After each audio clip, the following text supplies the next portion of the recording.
Hi, everyone. This is Aaron, and you are listening to the Sound Words Podcast, a podcast where we get to look into the life and times of today's worship leaders. Today's first-time guest is Gabe Lee, and we're going to talk about serving at RYCE retreat together, CrossCon versus Urbana, going to school at the Master's Seminary, and the preaching and music ministry in TURF, the College Fellowship of FCBC Walnut. Thanks for listening. I have a list of stuff to talk about, man. There's kind of a lot that we did over the winter break. I'm just going to talk about myself, man. I did the RYCE retreat, and you were there with me. Yeah. How was your experience doing that, man? What are some thoughts? It was a unique experience just to see all the different churches coming together and being able to lead worship for them. I've done retreats with you, I think, before. I remember doing, I think, like a young adult retreat before with you. And so I think it's fun to be able to lead, I guess, a lot of different people, including our own people in the congregation, and kind of see kind of the multitude of different, I guess, personalities and people, just church culture coming together and singing and worshiping. Yeah, it was fun. Were you tired by the end? So we did like 6 sets, and you were on acoustic guitar for all of the sets. So were you tired at the end of them? Not really. I feel like it was because I didn't feel like I had to exert much energy too many times. Sometimes they even have us play at for some songs, so I just kind of chilled. Yeah. So I didn't feel. I guess I didn't feel too bad. I mean, were you tired? I was tired. Yeah, I was tired at the end. But I guess it's different, right? For being like the main leader or whatever versus like, one of the supporting musicians. Oh yeah. I mean, I definitely, when I led in the past, I usually get really drained afterwards. So just singing, being focused on the guitar and playing and yeah. Yeah. I mean, my hands were pretty messed up by the end though, too, though. I think it was like a combination of the cold weather and then plus just playing acoustic for so many sessions straight kind of messes up your fingers. Yeah, the cold weather was killer. Not only did you play for music, but you also led a workshop. What was your workshop title again? I believe it was social media in the gospel. Yeah. So what was that? Did they ask you to do it, or did you say, "Hey, I can do this workshop"? So I gave them 2 choices. I had 2 topics in my mind. Social media was one of them, and the other topic I had in mind was loneliness, because apparently I'm the loneliness guy at SBC. Yeah. And so I gave them those 2 topics, and I was like, yeah, I can prepare 2 workshops, 1 workshop. You guys can choose whichever topic, and they ended up going with social media, feeling that it probably hit more people, hit a wider audience. So yeah, and then I prepared that, and it was it the first time I taught that? No, it's probably like I had some stuff prepared before because I did I remember integrating like a lot of social media application in one of my sermons before for the youth. And so I kind of pulled stuff from there, but I made it a lot more workshop like. What do you mean more workshop like? Like you did more illustrations, you did interaction? What was it? I feel like it's more like practical probably. And more like a lesson versus a sermon. And so kind of went through like a lot of like practical steps of like, this is what social media does, and kind of go through a list. And then for each and every time I'll try to give an example of what that looks like in real life. Was it difficult because like normally you preach in TURF, so that's to Collegians. Was it hard for you to transition going into a high school / junior high setting? I struggle with that every time I do something for the youth. Nice. I never know if I reach them. I'm pretty sure I don't reach the junior hires at all with my style. and so I think I'm only getting like the high school students who are able to like pay attention to me and follow my flow logic. Would you say that Collegians is like your niche group to preach to, or like your target audience? Like if you could choose one audience to preach to, who would it be? It's interesting. I don't know. I think Collegians have been a little bit more difficult. I don't fully understand this generation sometimes. Oh. Like no, like I love my collegians, Right. right? No, yeah, And yeah, so of course. if Yeah.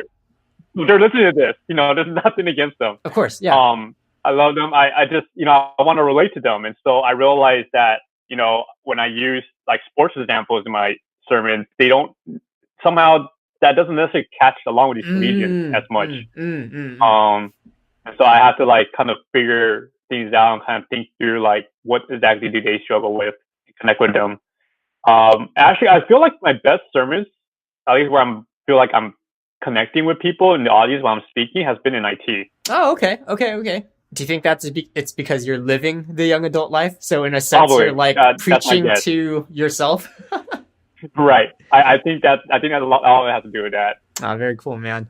Well, RYCE Retreat was a lot of fun. I'm glad that we got to experience those 4 or 5 days together. It wasn't even just that. We ended up playing on Sunday too, if you remember. It was you, me, and Dora. Do you remember that? Mm-hmm. Yeah.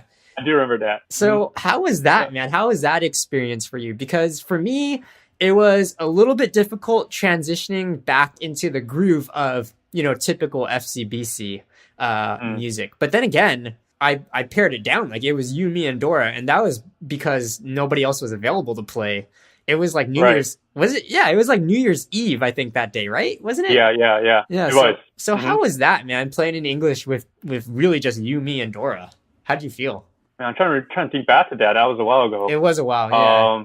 I just feel like I just followed you. I've been following you the entire week. So it was like, oh, here's your style. I got it. I think when we got messed up, I think that's when I'm like trying to figure out, okay, how are you gonna like, when we got interrupted by Pastor Albert, I think that's when I was trying to figure out, okay, how are you actually gonna readjust? Oh, dude, yeah. I forgot. Wait, can you tell me what happened again? I forgot about that. Do you remember? I was doing communion. What happened exactly? I forgot the details. We started talking, I think, and we were playing the Lord of our Salvation. Yeah. And then, how in the second verse we usually change the riff a little bit. Right. And I think you totally forgot to do it because we all got thrown off, and I was just trying to see what you were going to do and follow you. And so I kind of stopped playing a little bit, trying to see what's happening.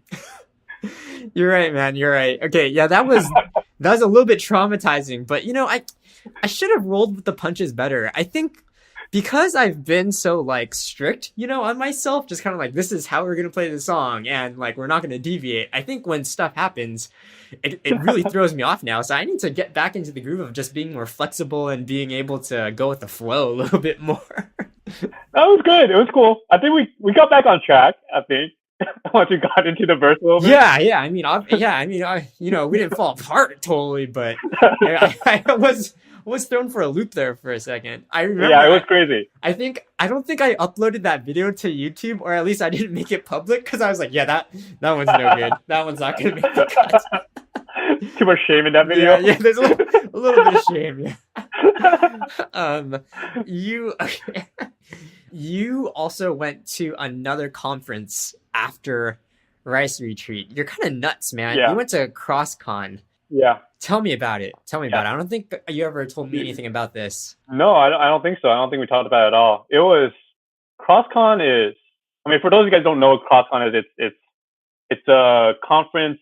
It's a missions conference focused targeting. They say specifically 18 to 25-year-olds, and it's about just mainly teaching them what does missions look like from God's word, and like what does it mean when God wants to save people for His kingdom. And then from there, it's like encouraging these collegians, these young adults, to think about their lives and make the most of it for God and His kingdom. The conference was great. I believe it was Matt Boswell led worship for us. And so we're used to him and we're used to his songs. We've been seeing them a lot. And the speakers were good. Though honestly, I feel like the messages last CrossCon were way better. Was it different speakers or the content of the messages? What made it different? They were the same speakers, but I think because this CrossCon, the focus was we're going to walk from Genesis to Revelation for the entire conference. And then so every speaker was assigned like either a book or like a section of a book. So like one speaker had all of the minor prophets or all the prophets. And so he's supposed to show God's mission in those books. And so it ended up becoming a lot more I mean, I don't know if topical is the right word, but it just became this. It just kind of came very general from from different passages. And the best sermons were the ones where like the speakers are like, forget it. I'm just going to take a passage and we're just going to exposit it and we'll show you this theme. And so I just thought it wasn't very consistent in that way throughout the conference. I think that's one of the hard things about conferences is that you're getting good speakers, but they only get one message each, right? Mm-hmm. And it's hard to develop consistency or maybe just kind of like a general direction where you can, really dig into stuff, because when you're going from speaker to speaker, it's like, okay, now it's him. Okay, cool. I'm thinking this way, but then somebody else speaks in a totally different way and you got to kind of shift your mindset a little bit, Mm-hmm. You went with Collegians, right? Yeah. So I was able to bring, it was like 7 Collegians and 1 young adult. And it was all guys. Oh, okay. I don't know where the ladies are at, but it's all guys. But it actually made the price easier because we can just all share a room. Did you ever go to Urbana? I did. I've gone to Urbana 6 years ago. So CrossCon versus Urbana. Give me the pros and cons, and if you could only choose one, which one would you choose? I would choose Cross. Oh, okay. That was a quick decision. I will push Cross. It was. I've been pushing Cross for SABC to sponsor that and go. I think the Cross has a better concept, I believe, of really building the theology of missions from Scripture. I think I agree with their theology more. I think Urbana has a great push for missions. I think you can get really encouraged by Urbana and you can make a lot of networking. I think if you want to network with different mission organizations, go to Urbana because it's bigger. You get more opportunities to network and talk to different organizations. But one thing I was disappointed from Urbana was there was a lack of a focus of how the local church sends missionaries. I see. It was really just about you who are here, go. But there was a lack of discussion about, hey, your church should be sending you. What I didn't like about Urbana is that they constantly sing in different languages and demonstrate a lot of different cultures in the worship sets. Yeah. And I thought that was really cool. Like I was like, you get this mixture of worship and you kind of just see revelation come to life with different tongues and languages. It's awesome. Yeah. I went to Urbana a long time ago, man. Maybe 10 years ago. Yeah. Maybe back when I was in college. Yeah. That was probably one of the biggest takeaways was the musical worship time, just because it's so different than what we're used to. Yeah. Mm-hmm. And I really like it. Yeah. It's different.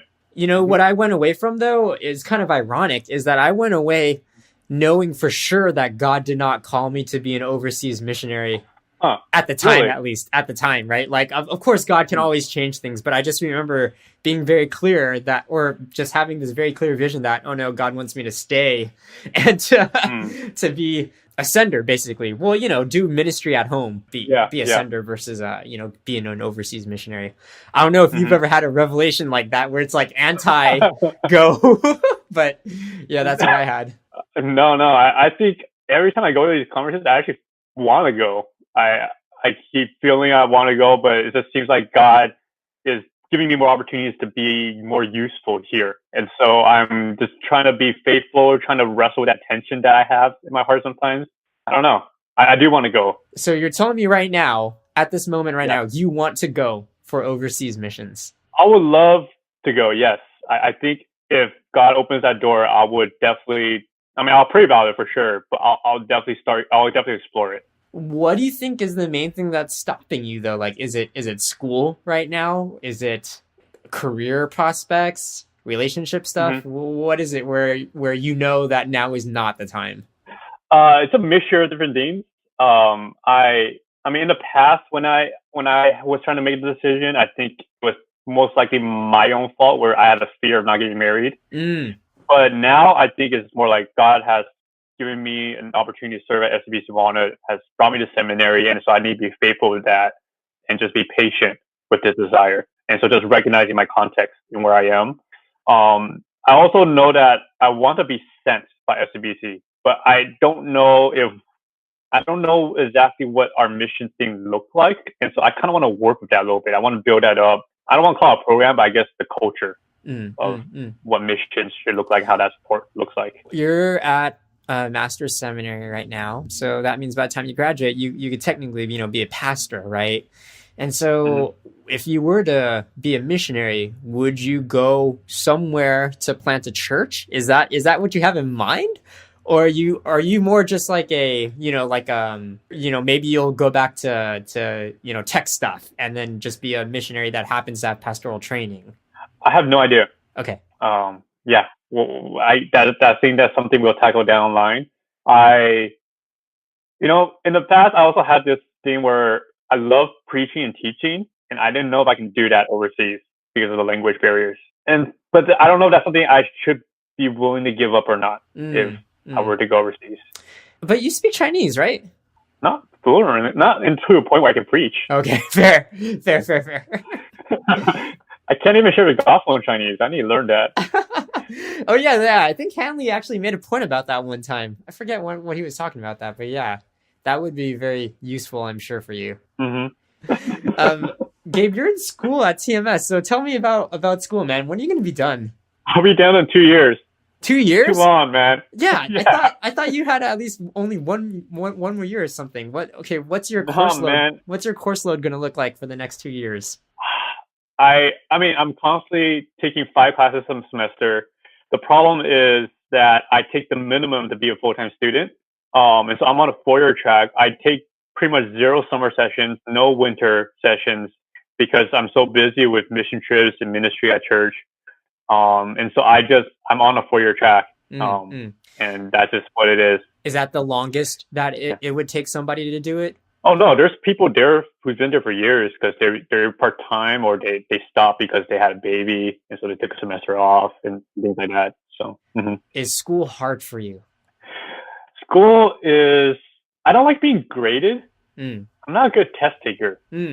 But at the same time, the material itself isn't super difficult. I think FCBC wanted to train me really well growing up there and learning a lot of the theology, the exposition, the hermeneutics. And so I had a good foundation coming in. I mean, there's definitely new stuff I'm learning, things that I don't study as much. Like, I don't know my eschatology that well, things like that. But I'll say seminary, the hardest thing about seminary is the amount of work you have to do. You just have to constantly be grinding away. Like papers, you mean, or like? Yeah, papers, readings, assignments. You're constantly grinding away at vocab for Greek and Hebrew, and it's just a nonstop process, and it just keeps going. And I think that is probably the hardest part: is the grind itself, not necessarily the work itself. Do you think that being at FCBC Walnut makes it easier to go to school because you're serving, you're leading a group? Or do you think it actually makes things harder because it takes up your time? I'll say it really depends on what you want to get out of what you're doing in life at the moment. Let's just say I'm better doing real life work than I am sitting in a classroom learning.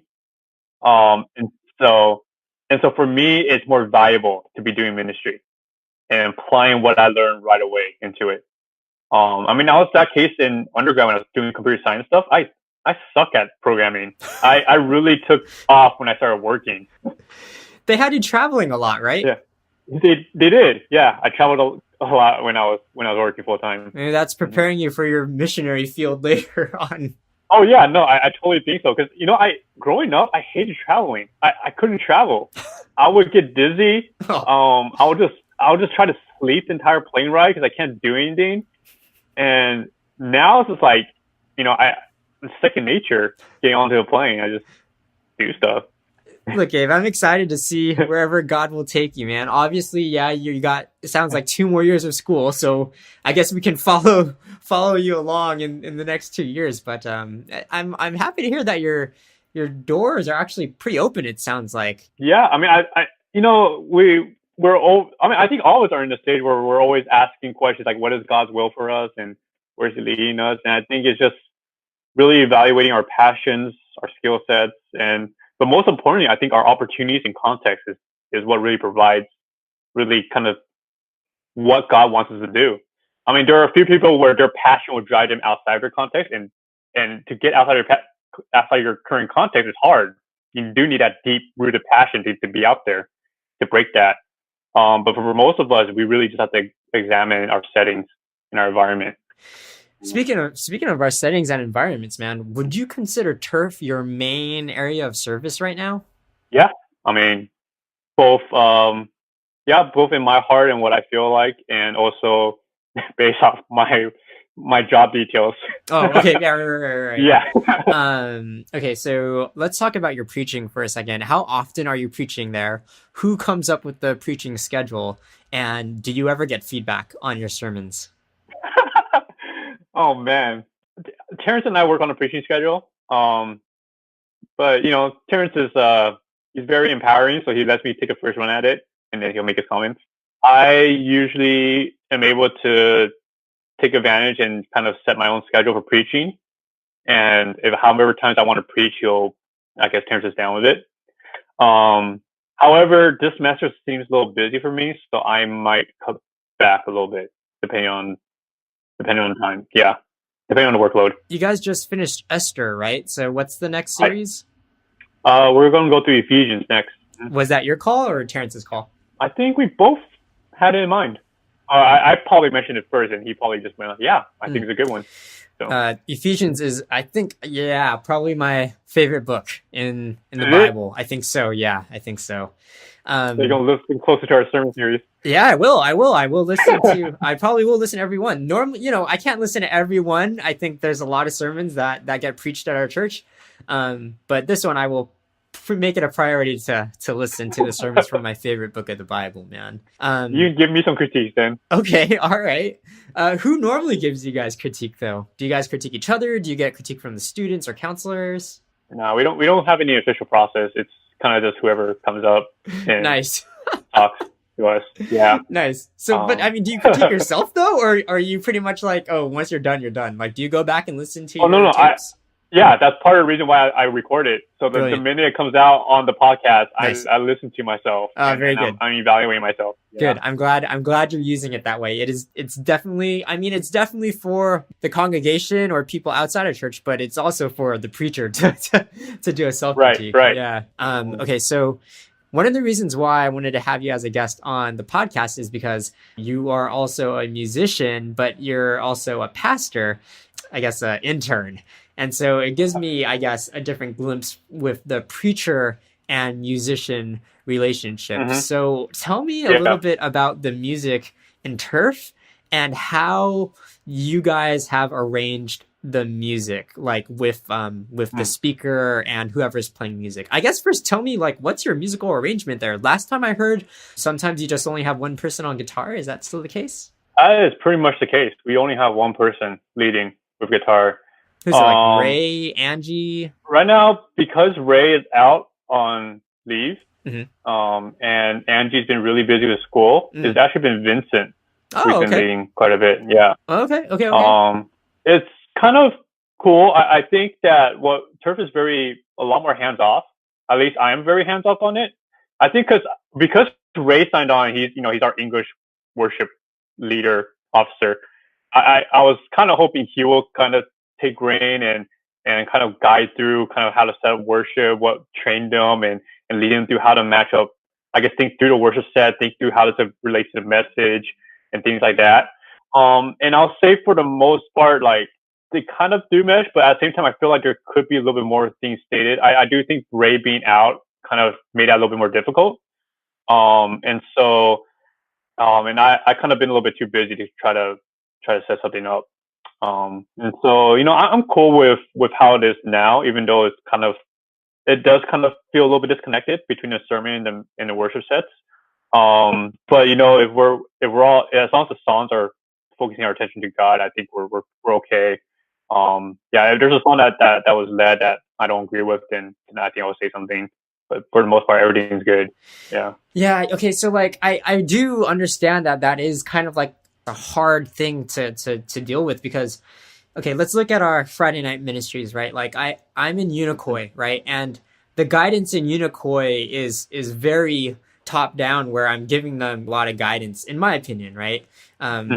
For one reason, because they're high schoolers. Second reason, because I care to an extreme amount, about the type of stuff that we're doing. But once they're in college, the the students become more independent, and rightfully so, because that mimics like what they're experiencing just living the college life. I do understand that there's an element of more freedom, probably because I'm not there like breathing over their neck, but yeah, the relationship I think between the preacher and the musician is still important. One thing that I'm trying to do better this year is actually preparing the students a little bit better, so that way by the time they're in college, they have a little bit more knowledge than before. I think before I was just more like, hey, this is how I do things, right? So let's do it this way. But Philip's been helping a lot actually in Unicoi. Yeah. I think having another person there, gives us a multi-directional approach, I guess, or different people from different angles. We've also been trying to, I guess, help out in youth worship a little bit more and giving a little bit more mentorship and guidance that way. And I feel that once Unicoi and youth worship is like better aligned, then it should just be a natural progression to turf ministry, because then it's not like, oh, if you only go to Unicoi music, then you know this way. If you only go to youth worship, then you only know this way, right? So if we can have the approach be consistent across the board, everybody's funneling into turf, and the music leaders at that point should have sort of the same knowledge, background, hopefully trajectory for their leadership. Yeah, I think that's good. I like what I'm seeing in terms of how you and Philip have been developing youth, and it's great to see the development of the youth to grow as leaders. And I do think that when they get a trip, it'll be very different, just because we're almost completely hands off. We don't have a set songs that you need to sing through, and sometimes there's new songs almost every week. And so I don't know, maybe I need to temper down that. And so it gets a little crazy. If I were to have a vision for worship, I actually never even sat down and think about the vision for worship in turf. If I were to sit down and think about it, I'll probably try to relate back to a lot of my experience I had when I was leading worship ministry at WCF in Irvine. And try to think through how I progressed through that. And I think I did stuff like I wanted like a theme song every quarter, and things like that, and match it up with the theme of the year. But we don't do themes in turf. We just walk through books of Bible. I don't know.